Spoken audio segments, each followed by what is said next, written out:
వీళ్ళకి వెళ్లకుండా ఆపుకున్నారు. So it is ఎప్పుడు కూడా మనం వీళ్ళంతా వెళ్ళిపోతున్నారు, వీళ్ళంతా కమ్యూనిటీ గురించి పనిచేసిన వాళ్ళు వేరులాగా భూమిలో ఉంటారండి. నాయకుడి పేరు పైకి వచ్చిందంటే వాడు కమ్యూనిటీకి పనిచేస్తున్నట్టు కాదు. ఇది నేను బ్లంట్గా ఒకరోజు మిర్యాల వెంకట్రావు గారు డాయస్ మీద ఉంటుండగా పొరపాటుని నన్ను మాట్లాడమని, నార్మల్గా నేను మీటింగ్లు ఏర్పాటు చేస్తాను కానీ నేను మాట్లాడమంటే నేను ఒకటే చెప్పాను, ఈ కాపు కమ్యూనిటీ చెడిపోవడానికి ఎవరైనా ఒక్క వ్యక్తి కారణం అనుకుంటే అది మిర్యాల వెంకట్రావు గారే.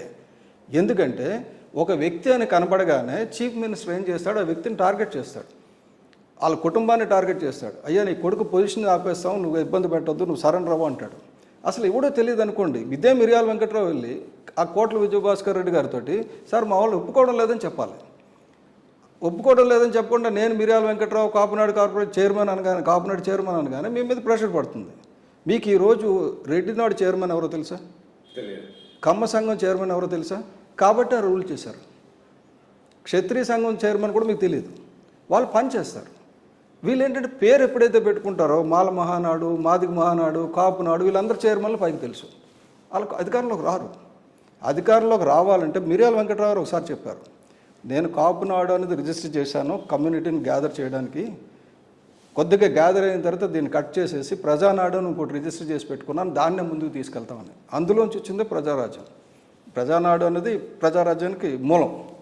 అయితే ఎప్పుడు కూడా మీరు ఇందాక ఒక మాట చెప్పారు, కులం వదిలేసి వెళ్ళిపోతుందని. కులం ఎక్కడ వదిలేసి వెళ్ళిపోదండి. మీరు ఒకటి కాపు కులానికి ఉన్నది ఏంటంటే highly emotional attachment, sustained emotion కాదు, హైలీ ఇమోషనల్. ఈ రోజు ఏదైనా జరిగితే మొత్తం అందరూ తిరగబడిపోతారు, మరుసటి రోజు మర్చిపోతారు.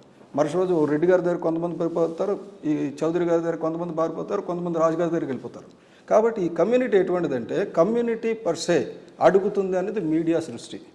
కమ్యూనిటీ ఎప్పుడు కూడా ఒక మంచి పని చేశారంటే వెనకదలు వచ్చేస్తారు, చెడ్డ పని చేశారంటే దూరం. కమ్యూనిటీ వచ్చి పవన్ కళ్యాణ్ ముఖ్యమంత్రి కావాలనుకున్నది మాత్రం అవ్వరు. కాపులు ప్రధానంగా ఉన్నవి గట్టిగా చూస్తే ఒక 50 స్థానాలు 60 స్థానాలు ఉంటాయి. 60 సీట్లతో ఎవరైనా ముఖ్యమంత్రి అవుతారా? అవ్వరు.